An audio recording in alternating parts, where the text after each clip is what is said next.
bonsoir et bienvenue dans le First, le magazine des acteurs du changement, des changemakers, des gens qui font le monde d'aujourd'hui et sans doute le monde de demain. Le First, c'est la première partie des rendez-vous du futur. On va passer à peu près une demi-heure ensemble. Et ce soir, le thème, ça va être la fraternité. La fraternité, qu'est-ce que l'on met derrière ce mot-là? Est-ce qu'il y a des actions très concrètes qui peuvent témoigner de la signification de ce terme? Ce soir, nous accueillons avec Rémi sur le plateau trois invités. Louise Nadal de Fraternité Générale. Bonsoir Louise. Bonsoir. Et nous accueillons Jude Azor et Diaby Touré. Bonsoir, Diaby, bonsoir Jude, voilà, qui sont là aussi sur le plateau et qui vont nous parler tout à l'heure d'un projet assez original, le grand défi qui a été lancé sur Facebook. Alors cette émission, vous le savez, c'est comme d'habitude, vous pouvez la suivre en direct sur le site des Rendez-vous du Futur, en direct sur le site du Cube, mais vous pouvez dorénavant aussi la suivre sur Facebook, grâce à Facebook Live, voilà, sur la page Facebook des Rendez-vous du Futur. Vous allez pouvoir aussi interagir sur ce réseau social, mais aussi sur un autre, sur Twitter, avec le hashtag RDVF. Rémi, est-ce que pour commencer, tu peux nous dresser le portrait de Louise Nadal ? Oui, bonsoir à tous. Bonsoir Louise. Alors vous êtes comédienne, réalisatrice, vous êtes directrice d'écriture chez Ciné TV, une société de production audiovisuelle indépendante qui a été créée par Fabienne Servan-Schreiber et qui est l'une des membres fondatrices de Fraternité Générale. Et vous avez vous-même rejoint ce mouvement Fraternité Générale. Vous avez été plutôt en charge du suivi et de la coordination des clips pour la fraternité. Alors la première question, la plus simple, comment est né ce mouvement Fraternité Générale et pourquoi ? En fait, à la suite des attentats du 13 novembre dernier, Fabienne Servan-Schreiber, sur un appel d'Abdenour Bidar, a décidé de fédérer un certain nombre d'acteurs du milieu associatif et culturel pour mettre en place une grande opération nationale qui visait à promouvoir la fraternité, qui est un peu la grande oubliée de notre devise républicaine, et de la promouvoir à travers une semaine bien spécifique, du 2 au 10 novembre, pour la faire vivre encore plus fort tout au long de l'année. Alors, qu'est-ce qu'on y trouve dans cette semaine de la fraternité ? On y trouve des rencontres fraternelles, beaucoup d'art, de l'art urbain, un concours de photos qui a donné lieu à une très grande exposition, une image pour la fraternité réalisée avec nos partenaires WePlay et de la RATP. On trouve également des déjeuners fraternels. Alors le but, c'était de permettre que les gens se rencontrent, de recréer du lien social. On a aujourd'hui en France un certain nombre d'acteurs associatifs qui militent au quotidien. Et c'était aussi permettre de mettre en lumière tous ces gens-là. Les centres pénitentiaires, les centres sociaux, les centres éducatifs, l'éducation nationale, c'est également fortement mobilisé, tout comme les maisons de retraite. C'est vous dire en fait la mobilisation un peu générale de cette fraternité, de cet élan. Voilà. Oui. Est-ce qu'il y a une initiative qui vous a particulièrement marqué, quelque chose que vous avez envie de partager ? Il y en a plusieurs de très jolis. On a par exemple un échange entre une école de Mayotte et de la commune de Dreux où tous les deux ont organisé une exposition autour de la fraternité et ça va donner lieu à un échange entre ces communes. On a aussi eu un repas fraternel à Marseille le week-end dernier. On a eu aujourd'hui une intervention d'Abdenour Bidar avec l'école de la seconde chance qui a été très marquante. On a eu la semaine dernière un débat à la FNAC autour de la fraternité et puis jeudi prochain un grand bal de la fraternité ouvert à tous à Chaillot. Et puis je crois qu'aussi c'était l'occasion, je vous l'ai déjà dit, de révéler tous ces acteurs associatifs qui nous ont dit nous c'est ce qu'on fait jour après jour. Ce mouvement-là permet de fédérer, de créer un grand maillage de toute la société autour de cette valeur-là. Voilà. Est-ce que c'est un thème qui attire les personnes ? Voilà, quand on veut organiser un repas, quelque chose, et qu'on met en avant en fait, le thème de la fraternité, les gens viennent ? Oui, parce que contrairement à ce qu'on pourrait penser, les gens aujourd'hui sont très en demande en fait de ça, de recréer ce lien, de tendre la main vers l'autre et d'être dans un moment d'échange et de partage. Donc c'est très simple. En fait, on a mis en place un site www.fraternité-générale.fr, une page Facebook, un compte Twitter, Instagram, et vous avez toutes les informations. C'est-à-dire, vous êtes un particulier, vous voulez initier vous-même une action, vous allez donc créer un événement, vous faites partie du monde du spectacle, vous pouvez décider ce jour-là de créer un événement sous la bannière Fraternité Générale, ou vous créez un repas géant, un pique-nique, des balades en vélo. On a eu des choses très diverses, et c'est un peu la richesse de tout ça, c'est à l'image de notre société. Et justement, Abdenour Bidar a une jolie formule, il dit c'est mettre en acte une notion parfois abstraite aux yeux du grand public. Oui, c'est tout à fait ça, c'est-à-dire que liberté, égalité, fraternité, cette devise, tout le monde la connaît, elle résonne en chacun d'entre nous. Après, c'est plutôt le fait de dire, voilà, c'est la grande oubliée de notre devise, parce que la liberté, je pense qu'on sent comment elle peut être incarnée. L'égalité, on voit sur quel baromètre on peut également aussi se fier. Et la fraternité, c'est quelque chose de plus sensitif. C'est vraiment le lien vers l'autre. Comment on se destine à être vers l'autre, le lien qu'on met, et se dire que cet autre qui est en face de nous, c'est un autre que nous, c'est aussi une partie de nous-mêmes. Voilà. Enfin, du moins, moi, c'est ma conviction. Voilà. Alors, pour mettre en image ces idées et ce programme, vous avez coordonné un projet, Clip pour la fraternité, et vous avez vous-même réalisé un film. Ce que je vous propose, c'est tout de suite peut-être de voir 2 films qui ont été réalisés dans le cadre de ce projet Fraternité Générale, et on revient ensuite à vous et à votre film. Fraternité Générale! Quand je dis fraternité, à quoi vous pensez en premier lieu? À un frère ou une sœur peut-être? Oui, la fraternité, c'est ce qui représente la famille, ce qui nous lie par le sang, le partage d'un même parent. Mais a-t-on besoin du lien du sang pour ressentir ce sentiment de fraternité? On a tous une personne qui n'est pas de notre famille, mais que l'on considère comme un frère ou une sœur. Une personne qui parfois en sait plus sur nous-mêmes que notre propre famille. C'est bien ce que l'on appelle un ami ou une amie, et avec cette personne, on entretient un lien fraternel. Mais pensez-vous vraiment que nous devrions être fraternels qu'avec notre famille ou nos amis? Que l'on ne puisse pas ressentir ce sentiment avec des personnes que l'on ne connaît pas? Ce qui était ton ami, à la base? Non.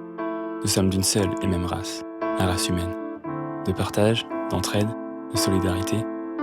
Ce n'est pas ça la fraternité? Fraternité Générale!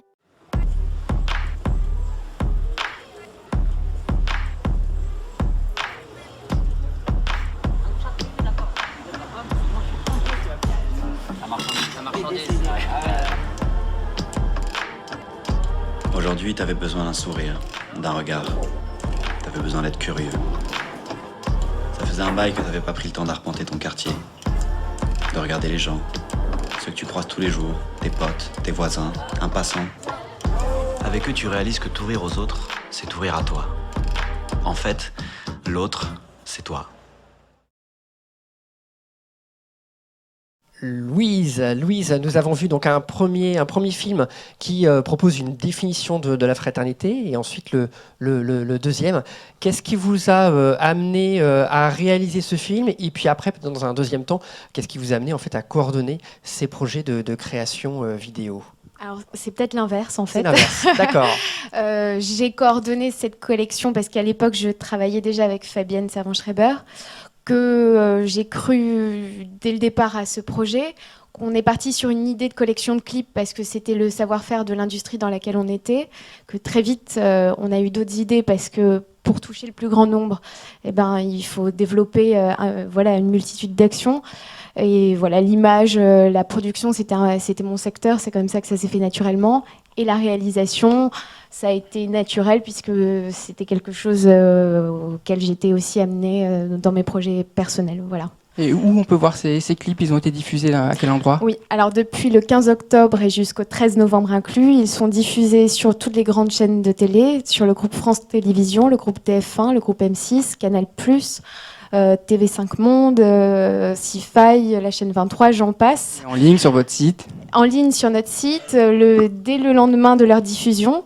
Vous pouvez donc les retrouver sur notre site internet et sur notre page Facebook. Et il y a quand même du beau monde qui a réalisé ces clips, des street artistes, des journalistes, des réalisateurs comme Elie Chouraki, Mystique. Exactement. C'est un peu la force de ce projet, c'est d'avoir réussi à mêler des gens qui sont des artistes déjà reconnus avec des jeunes réalisateurs, des talents en devenir. Et la collection de clips, elle est à cette image. C'est, je trouve, sa grande force. C'est des sensibilités et des regards différents, parce qu'on ne cherche pas à imposer un modèle de fraternité. C'est dire que chacun a sa propre expression et que chaque jour, on peut l'incarner à notre manière. Voilà. Merci beaucoup Louise pour ces éclairages sur ce mouvement et sur tous ces événements, parce qu'il y en a plusieurs dans tout ce programme. On va faire une petite pause tout de suite avec Laura. Laura qui, à distance, nous a préparé une petite chronique originale.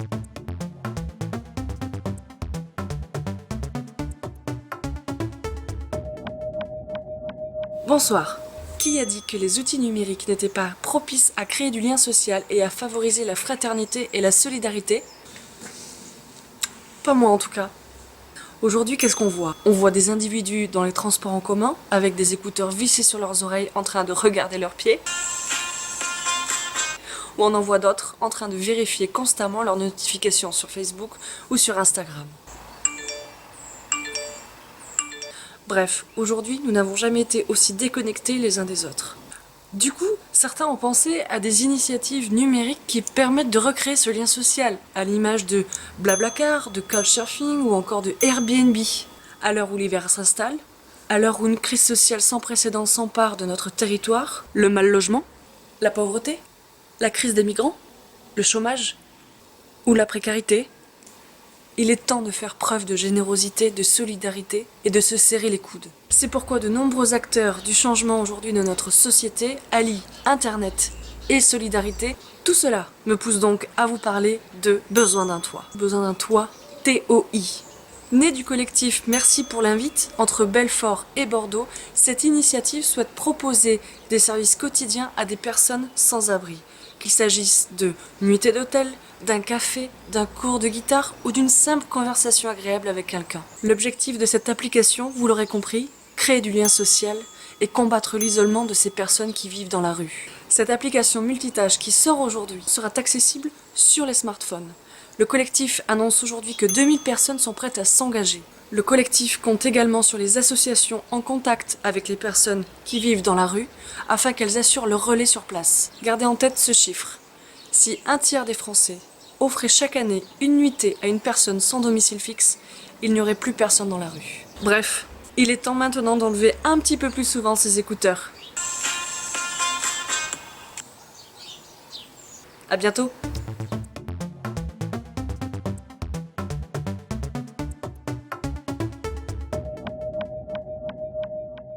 Du coup, ça nous permet en fait quand même d'enchaîner donc le projet en fait qui était préparé par Laura visait à tendre la main vers les sans-abri. Donc du coup, ça me permet, vous l'avez bien vu en fait, de faire une petite transition avec nos deux autres invités de ce soir. Donc Diaby et Jude. À vous, et puis avec d'autres amis, il s'est passé quelque chose. Vous avez décidé d'organiser, de mettre en place des repas pour des sans-abri qui étaient à Stalingrad. Alors avant de dévoiler un petit peu tout le reste, comment vous est venue l'idée à la base? Qui est-ce qui veut commencer à prendre la parole? Je prends. L'idée elle vient de Malik qui n'a pas pu venir ce soir. Mais l'idée vient de Malik, en fait, c'est un chauffeur-livreur qui passe souvent devant ces camps de migrants. Et ça lui arrive des fois même de distribuer un repas quand il le peut. Mais ils se sentent toujours mal parce qu'un repas au milieu de centaines de personnes qui ont faim et qui ne mangent pas, il a eu envie de faire quelque chose et il nous a contactés, nous tous. Il nous a tous contactés et voilà, il nous a lancé ce petit projet. Nous, on a tous plongé dedans, on s'est tous On s'est tous cotisés, on a tous préparé les repas, on a fait des sandwichs, du riz, etc.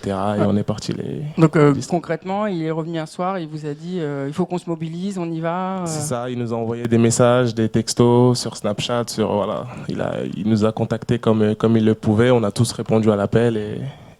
Et comment ça s'est organisé concrètement la première distribution? Parce que c'est la première la plus difficile. Comment vous êtes organisé pour avoir la nourriture, pour avoir le...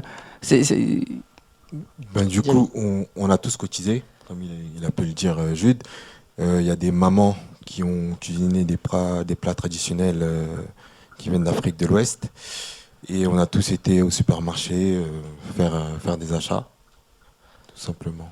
Et ensuite, comment ça s'est passé la distribution avec les migrants? Est-ce que quel retour vous déjà qu'est-ce que vous avez ressenti et quel a été est-ce que tout s'est bien passé? Comment ça s'est passé la première fois? Au début, c'est compliqué. On arrive sur place, on ne sait pas comment est-ce que ça va se passer. On n'a pas l'habitude de le faire. Du coup, on arrive, les migrants qui nous voient arriver, ouvrir les coffres, etc. Ils comprennent pas ce qui va se passer. On commence à parler avec certains. La langue, des fois, il y a la barrière de la langue. Ensuite, ils comprennent que c'est une distribution qui va avoir lieu. Du coup, on évite même nous déborder. Du coup, on distribue ce qu'on a à distribuer. Et à la fin, on se sent pas très bien parce que tout le monde n'a pas pu être servi. Oui, parce que ce qu'il faut bien préciser, que c'est j'allais dire, une initiative spontanée, citoyenne, qui est en dehors de toute association. Donc ça, c'est important de le préciser. Par contre, sur place, vous avez été un peu aidé par des personnes ou il n'y a aucun encadrement là-bas? Justement, on a eu la chance de tomber sur un monsieur qui parlait un peu français. C'était un migrant et qui a fait le lien et qui a réussi à les mobiliser. Il a fait des chaînes, 2-3 chaînes. Et on a pu distribuer correctement parce qu'on a été à Stalingrad et à Avenue Flandre.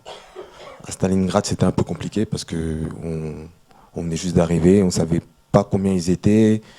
Donc on a ouvert les coffres, tout est parti si vite. On est parti à Avenue Flandre, on a fait la rencontre du monsieur en question, on s'est mieux organisé.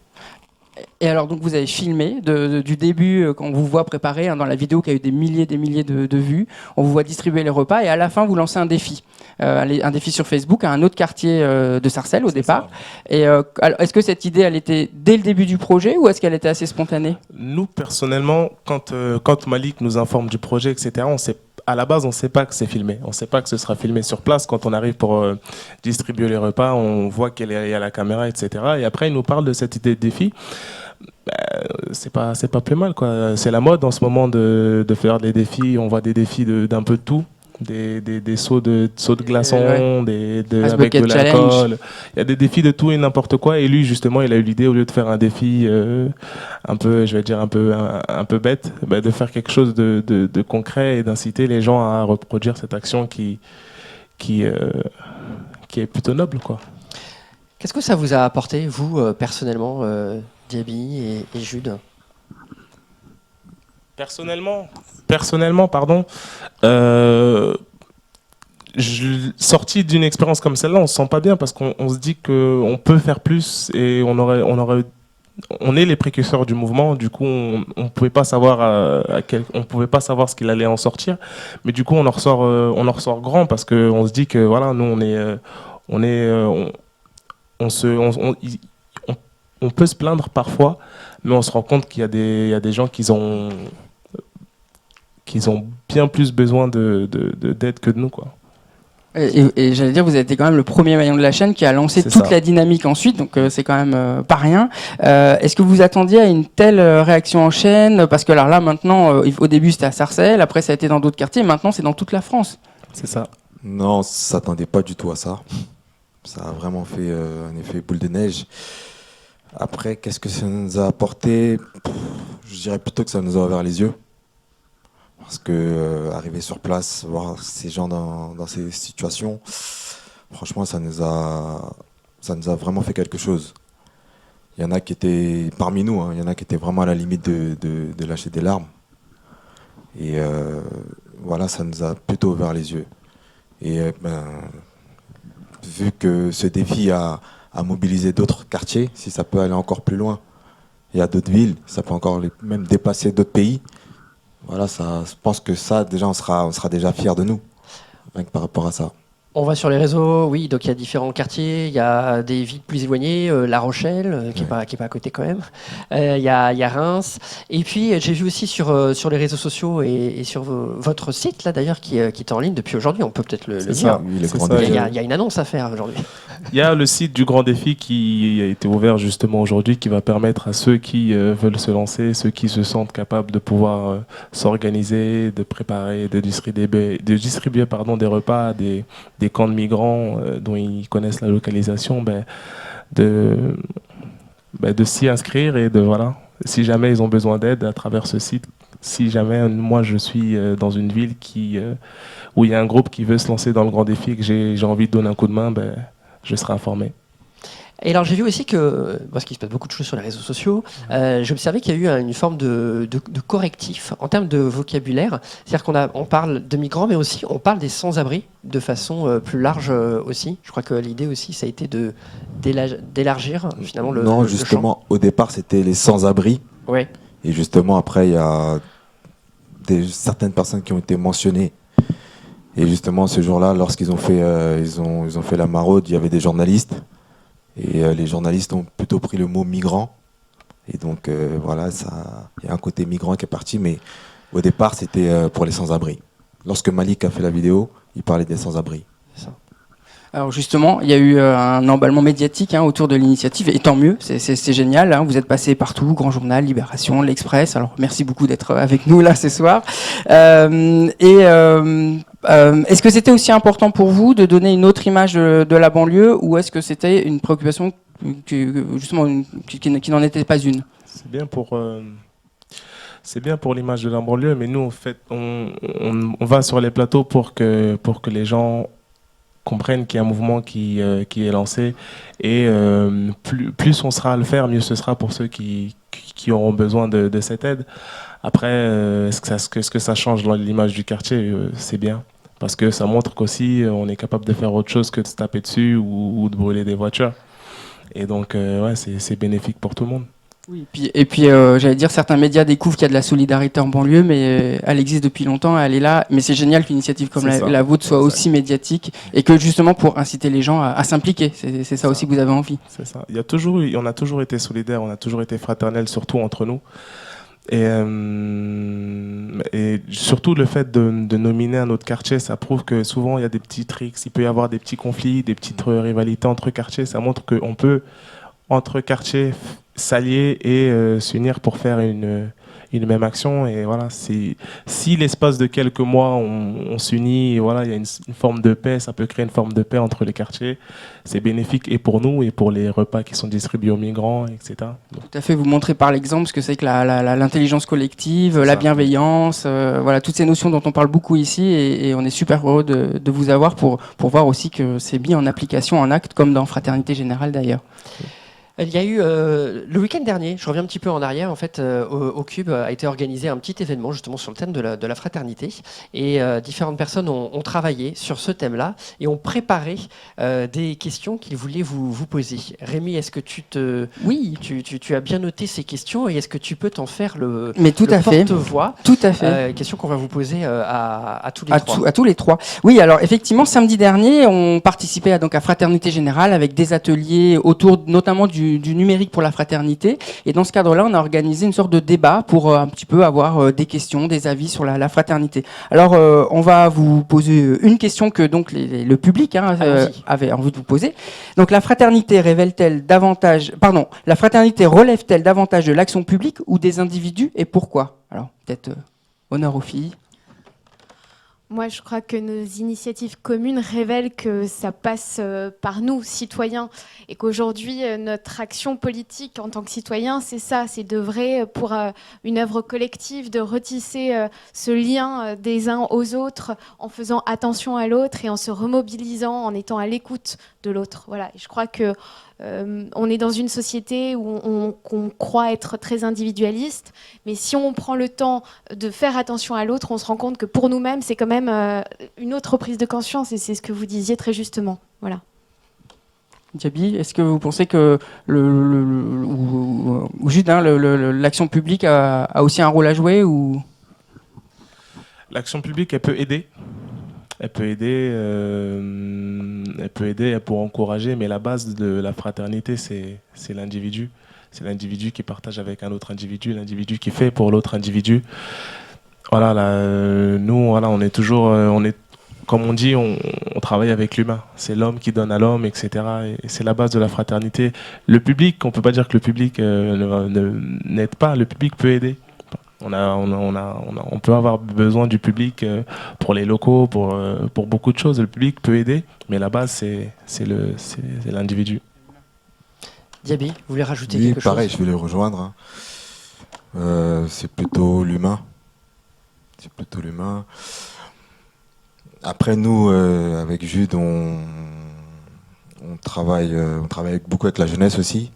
Donc, il y a beaucoup, on se retrouve dans beaucoup de situations, dans beaucoup de cas difficiles.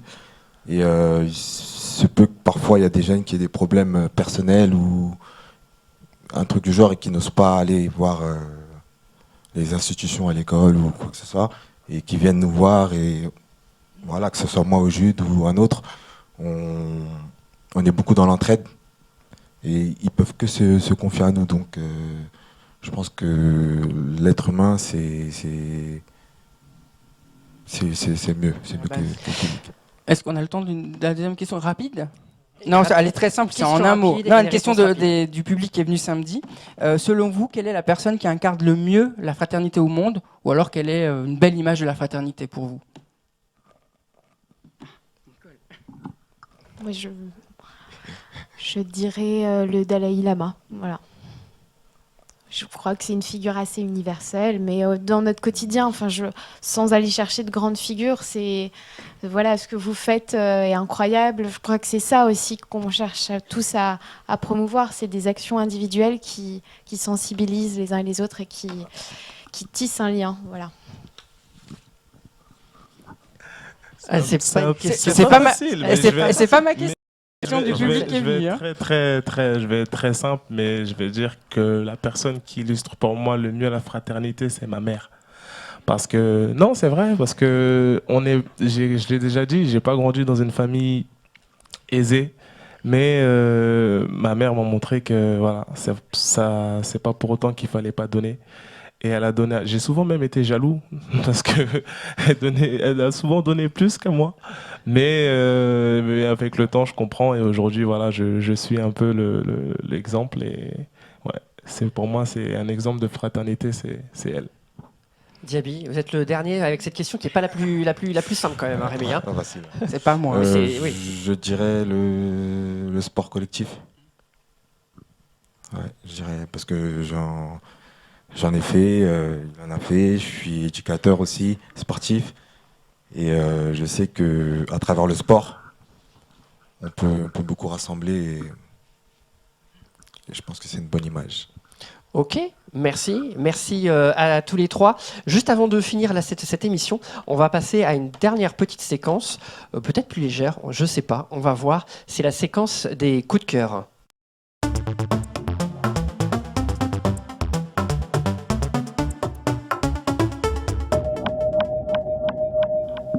Alors la séquence des coups de cœur, c'est tout simple. On va faire là encore en fait un tour de table pour que vous partagiez un coup de cœur avec les internautes là qui nous regardent derrière leur écran. C'est pas forcément en lien avec les thèmes que l'on a traités. Ça peut être en lien, c'est libre. Alors moi, il s'agit d'un collectif de jeunes qui s'est formé il y a 3 ans et qui promeut le hip-hop, la musique à travers un blog qui s'appelle La Frasque. Ils font également des soirées à thème autour de ces artistes-là. Ils sont hyper sympas, sensibles pour promouvoir une autre forme de culture urbaine et je trouve que c'est bien d'en parler. Voilà. Merci Louise. Qui veut prendre la parole ? Moi, je dirais qu'il y avait, il y a peu de temps, il y a 2 mois, je crois, une exposition à Sarcelles de 3 jeunes qui font des frasques. Et l'exposition, leur groupe s'appelle Coexiste. Et donc, justement, ils réunissent les 3 religions, la religion musulmane, juive et chrétienne. Et justement, c'est un acte aussi de fraternité. Et il y avait de très belles frasques. D'accord. Et on peut les retrouver justement en tapant sur Internet Coexiste. C'est vrai, ils sont très, très présents, Coexiste. C'est ça. Merci. Et ils ont été nos partenaires, nos porteurs d'action en fait dans Fraternité Générale. Ils ont organisé plein de débats, voilà. Donc c'est bien d'en parler. Moi, mon coup de cœur là récemment, c'est toutes ces personnes qui sont prises par un élan fraternel. Je reçois beaucoup d'aides d'affaires, de vêtements, etc., de gens qui se mobilisent, qui nous sollicitent pour connaître la prochaine action qui va être réalisée. Il y a plusieurs projets qui se lancent, mais vraiment mon coup de cœur, c'est tous ces gens qui, je dirais pas qui se réveillent, mais qui sont motivés et qui décident de se lancer. Et je vais leur dire de continuer et de lâcher rien. C'est que le commencement. Merci Jude pour ce coup de cœur. Rémi, très tu rapidement. as 2 secondes. 2 secondes. Allez, mon coup de cœur, c'est le film Moi, Daniel Blake de Ken Loach. Donc c'est une claque. C'est aussi en lien avec tout ce qu'on a dit. C'est à la fois montrer l'absurdité d'un système qui écrase l'humanité, mais aussi montrer comment la fraternité réussit à sauver certaines autres personnes. Donc allez voir, c'est la Palme d'Or de cette année. C'est magnifique. Merci. Alors je me permets. Alors un petit coup de cœur, c'est une exposition Courrézy, c'est jusqu'au 13 novembre, c'est au musée du Quai Branly. Ça s'appelle Personné et l'idée en fait c'est de rendre vivants les objets. On parle de plein de choses, on parle de rites, de différentes cultures, de digital, de plein d'autres choses. Courrézy. Je n'en dirai pas plus puisque le temps coule et on va bientôt passer à la deuxième partie de l'émission. Merci beaucoup à tous les trois d'être venus sur le plateau du First. Merci pour l'invitation. Merci. C'était une émission très très riche. Merci à tous les trois. Vous allez pouvoir revoir dans quelques jours cette émission sur les sites des rendez-vous du futur en replay. Merci à toutes les personnes qui ont rendu possible cette émission, notamment les 3 producteurs qui sont Triple C, JD Carré et Le Cube. Merci à vous d'avoir... je n'ai pas eu le temps en fait de regarder tout ce qui se passait sur les réseaux sociaux, mais ça a beaucoup réagi. Merci à vous et à très bientôt.